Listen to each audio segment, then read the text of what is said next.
This past week, our Shopify print-on-demand brand did $43,094.85. And 100% of these sales came from driving just Facebook ads to our own website and selling t-shirts. And since everything is print-on-demand, it's all fulfilled by Printify, meaning that we haven't had to put up any money or any costs of our own until we actually make the sale. But the best part is that this is an extremely repeatable process. I've done this exact thing at least 6 times across different brands and help other people do it too.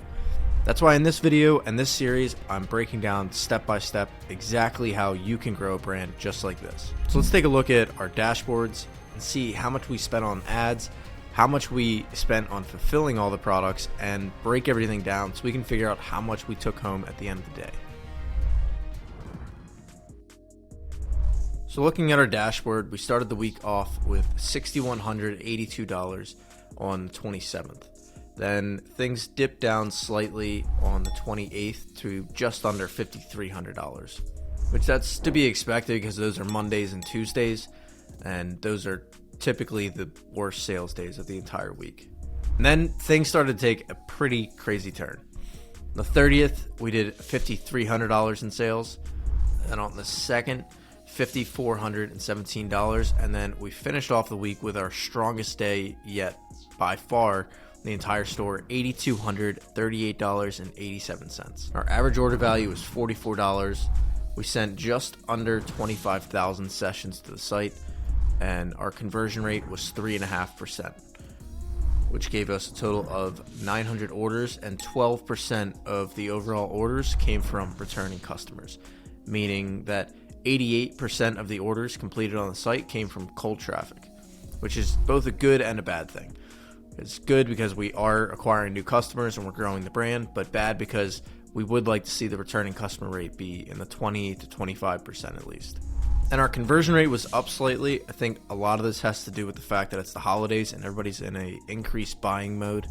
And so out of 100 people sent to the site, we were having 3.5 people complete a purchase, which is pretty good when you consider that our average cost per click is about 50 cents, meaning that for 100 sessions, we're paying $50. And out of those $50 spent, we're getting 3.5 purchases. And then we know that those purchases are on average worth $44. So if you take 3.5 times 44, gives you $154. 154 divided by 50 gives us our overall ROAS of about a 3, which checks out because our Facebook ad costs for the same period were $12,459.99, which comes out to a 3.45 overall ROAS. And I can tell you from experience that normally when we're in the 3 to 3.5 range on our ROAS, it typically means that our net margin is about a 22 to a 24%. But there's a lot of other variables that go into it, so let's keep looking. Before we look at the rest of our expenses, I want to share our top performing ads for the week with you. So our top performing campaigns were these right here, which are a manual worldwide, a CBO catalog, and a worldwide plus US targeting CBO. And we've talked about these before. This one is just a DPA catalog ad, where it's just our entire product catalog with our normal ad copy. And then this one is just worldwide plus US static image and video slideshow ads. But this one we haven't talked about before, which is the manual bidding. Open it up.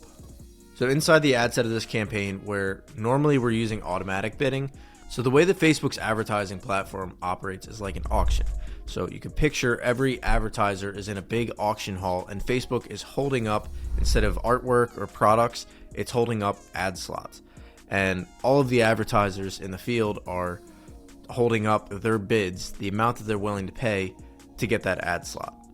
Normally, Facebook is just automatically optimizing. It's choosing the amount that we're willing to bid, and this can give you a wide range of results. The difference with a manual bid is we are manually setting the amount that we are holding up and bidding for that ad spot. So the difference and the so what factor is that manual bids, they either spend nothing and get 0 results, which is fine, or they spend a lot and they get pretty decent results, because it's either your bid is going to win. And in this case, we're bidding $19 per purchase. And we're telling Facebook we are willing to pay up to $19. We're not willing to pay anything more than that. Sometimes it does spend slightly more, but it's an interesting strategy to mix in sometimes because it can help you get extra scale out of your accounts, where auto bids, it will just cap out at a certain performance, in my experience, whereas manual bids, you're able to basically set your manual bid level, set like a huge budget, and you can just set a level that you're really confident with. Like, you could go even lower than this, but like a $19 cost per purchase, we're more than happy with. So it's just something to play around with. I would always recommend starting out with auto bids over anything else, but that was another one of our top performing campaigns. But as you can see, just about everything is performing pretty well. As I've said in previous videos, we're trying to keep our ROAS at around a 2.5, which all of these campaigns are well within that range.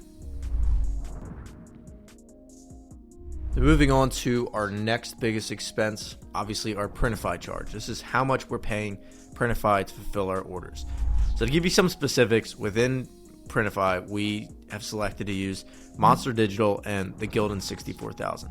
The reason for that is that Monster Digital, I've never had any problems with fulfillment except back during COVID, but that's an outlier. And then the Gildan 64000 is because it's, in my opinion, the best balance between price and quality. Like, the vast majority of our customers are satisfied with the quality, and it's much more affordable for us than the Bella Canvas. So on average, use ballpark numbers, we're paying about $8 per shirt, and then we're selling them for $26.99.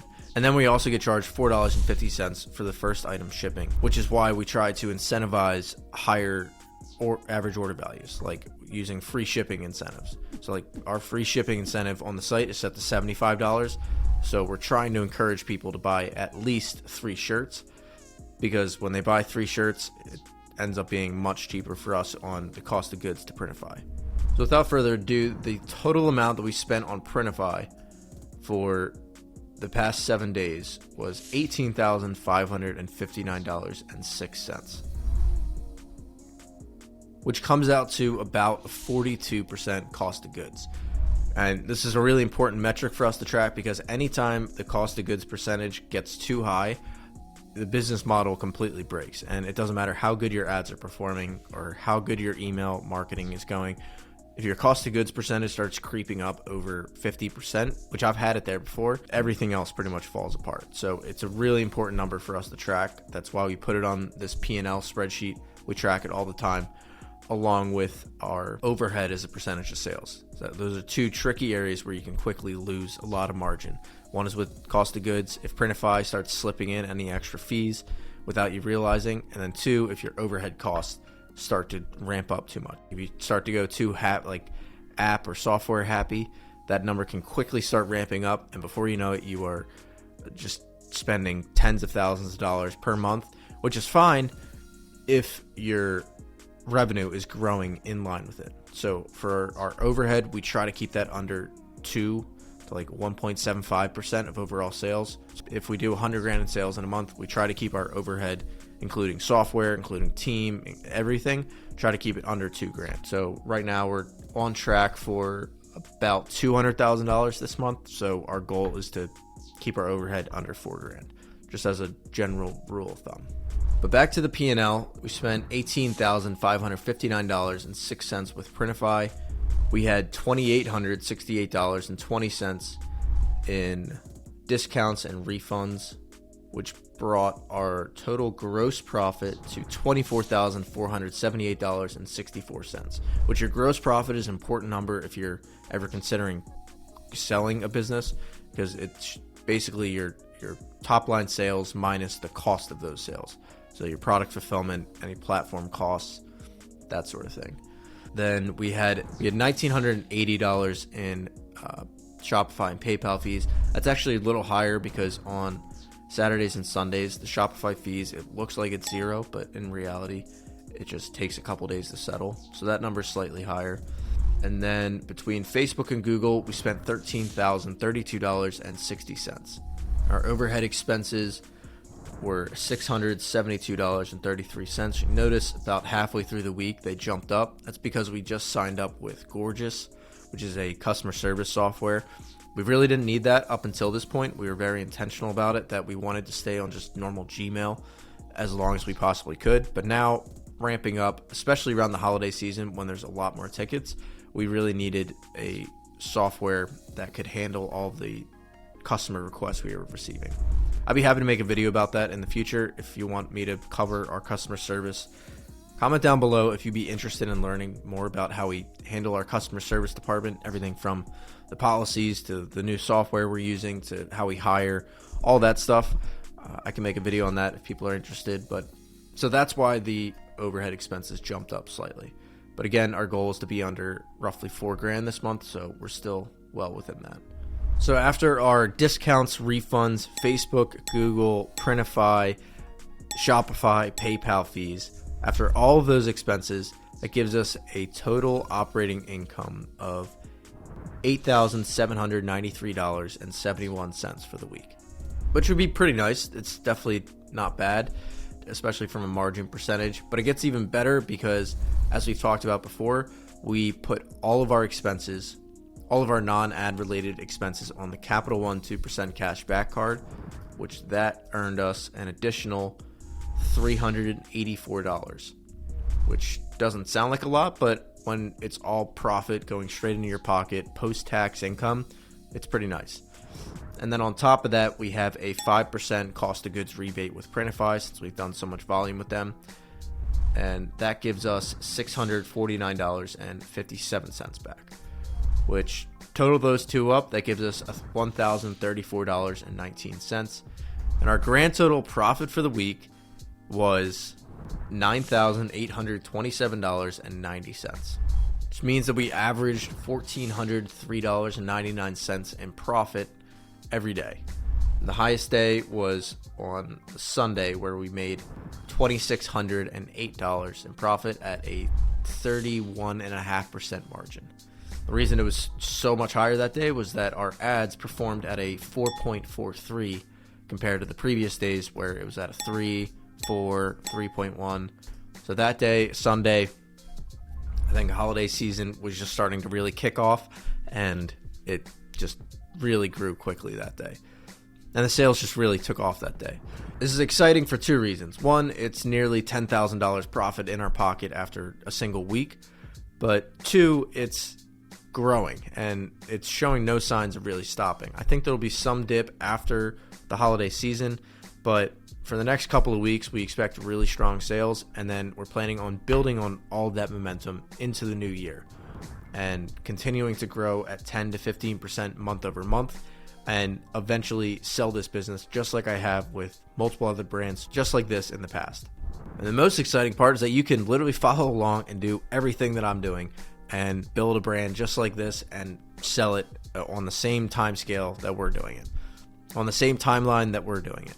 So if that's something you're interested in, comment down below. Let me know that you're going to do this along with me. I'm here for you guys. Appreciate you watching. Let me know any questions you have, what you want to see in future videos. And as always, check down below for all the freebies like this P&L, the spreadsheet. There's a bunch of free swipe files for you to grab.